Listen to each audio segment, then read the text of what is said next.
내 손 안의 작은 갤러리 위고 아트.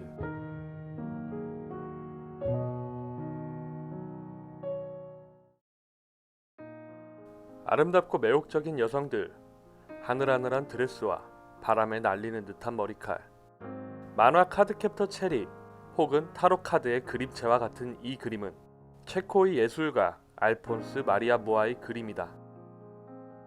무아는 아름다운 상업용 포스터를 그린 미술가로 유명하다. 또한 무아는 다양한 액세서리 디자인과 인테리어 장식품을 만드는 예술가이기도 했다. 오늘은 아르누보 양식을 꽃피운 천재 예술가 알폰스 무아를 소개한다.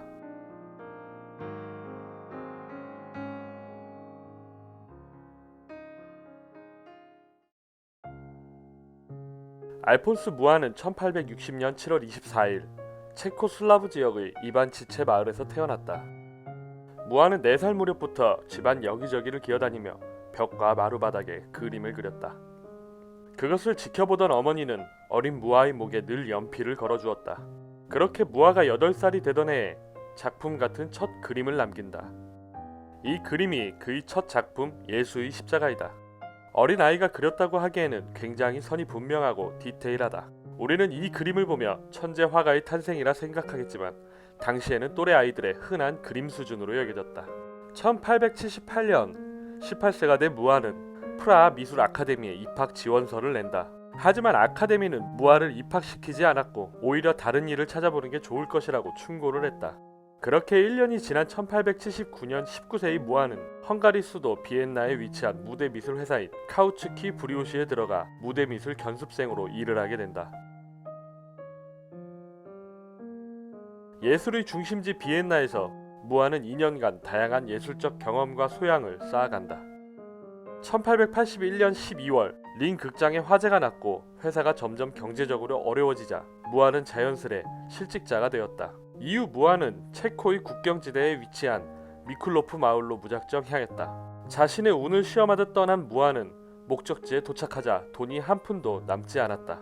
궁핍한 무아는 지역 귀족들의 초상을 그리기 시작했고 무아의 그림을 눈여겨보던 백작은 그의 후원을 자처하였다. 무아는 칼 백작의 후원 아래 1887년 예술의 중심지 프랑스 파리로 이주하여 줄리앙 아카데미를 거쳐 클라로시 아카데미에 편입하여 그림 공부를 계속하게 된다. 하지만 1889년 칼 백작의 후원을 받지 못하게 되면서 무아의 학업도 여기서 중단되고 만다. 이때부터 무아는 여러 출판사들의 책이나 잡지에 사파 그리는 일로 생계를 꾸려나간다. 하지만 무아는 꾸준하고 성실한 사람이었다. 모두가 쉬는 날에도 그는 늘 그림을 그리며 일을 손에서 놓는 법이 없었다. 1894년 무아는 친구의 부탁으로 르 메르시의 인쇄소에 교정세를 감수하는 일용직으로 근무하고 있었다. 1894년 12월 26일 같은 해의 어느 날 아름다운 모습의 한 여인이 들어와 급하게 연극 포스터를 주문한다. 하지만 모든 직원이 이미 연말 휴가를 즐기러 나간 후였다. 인쇄소의 매니저 브루노프는 휴일에도 나와서 일을 하던 무아를 발견하고 할 수 없이 연극 포스터를 무아에게 맡기게 된다. 하지만 이 일이 무아의 인생을 바꾸는 결정적인 계기가 된다. 포스터를 부탁한 그 여인이 바로 파리의 연극계의 유명인사 사라 베르나르였기 때문이다. 무아는 폭이 좁고 긴 사각형 안에 실사 크기에 사라 베르나르가 연기할 지스몽다의 신성한 모습을 그려 넣었다. 하지만 당시에는 이런 형태의 포스터가 없었기 때문에 인쇄소에서는 특이하게 제작된 무아의 포스터를 많은 사람들이 비웃었다. 하지만 세상으로 나가 파리 곳곳에 붙은 무아의 지스몽다 포스터는 많은 사람들에게 사랑을 받으며 포스터 예술의 새로운 지평을 만들었다. 그 후 그의 포스터에 매료된 사라 베르나르도 거의 모든 연극에 무아의 포스터를 채용할 뿐 아니라 무대 의상, 액세서리, 디자인까지 모두 무아에게 부탁하였다. 그렇게 예술가로서의 인지도를 쌓아가던 무아는 1896년 인쇄업자 F 쌍푸누아와 광고 포스터 독점 계약을 체결하면서 본격적인 무아 스타일의 상업 예술 포스터들을 만들어가기 시작한다.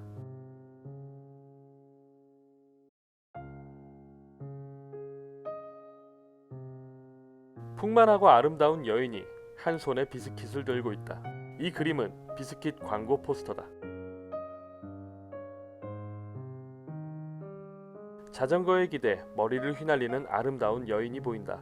이 그림은 자전거 광고 포스터다.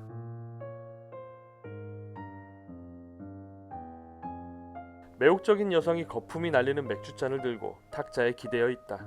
이 그림은 맥주 광고 포스터다. 무아의 포스터 그림에는 늘 아름답고 매혹적이며 풍만한 여성들이 담겨있다. 아무래도 무아는 여성들의 소비 심리와 남자들의 이목을 끄는 방법에 대하여 이미 알고 있었던 것 같다. 이후 무아는 파리에서 가장 성공한 예술가 중 한 사람이 된다. 무아가 예술가로서 성공 가도를 달리던 1899년 오스트리아의 정부로부터 뜻하지 않은 의뢰를 받게 된다. 세계 박람회에 선보일 실내 장식을 의뢰받게 된 것이다. 이는 예술가로서 무척 영광스러운 일이었다. 하지만 무아는 1년간 이 프로젝트를 준비하면서 몹시 괴로웠다고 한다. 오스트리아의 통치 아래 고통받는 슬라브족, 자신의 민족을 떠올렸기 때문이다. 이때부터 무아는 고통받는 슬라브 민족들을 위한 새로운 프로젝트를 결심하게 된다.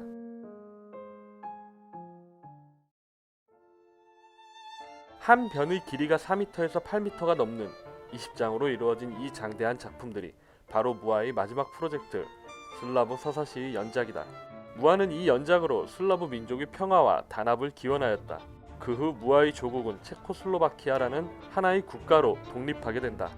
체코슬로바키아가 독립 10주년이 되던 1928년 무아는 자신이 만든 슬라브 서사시의 연작을 프라하시에 공식적으로 기증한다. 1938년 메넨 협정이 체결되면서 체코슬로바키아는 독일 나치 통제를 받게 된다. 1939년 3월 15일 독일군은 프라하를 침공하였고 고국의 예술과 정신을 먼저 무너뜨리는 것이 전쟁의 승리라 여긴 독일의 나치군은 슬라브 서사시를 만든 무아를 체포하여 고문하였다.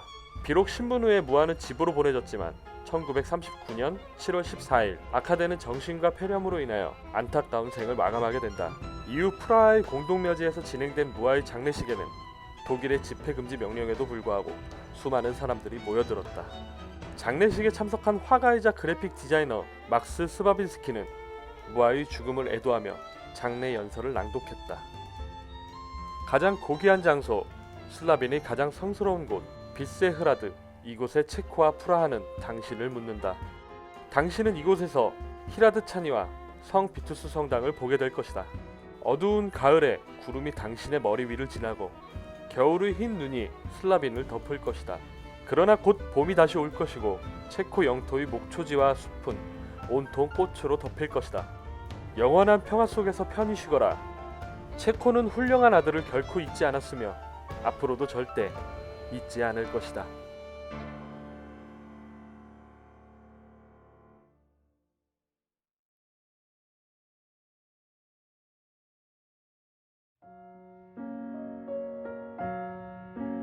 내 손안의 작은 갤러리 미고 아트.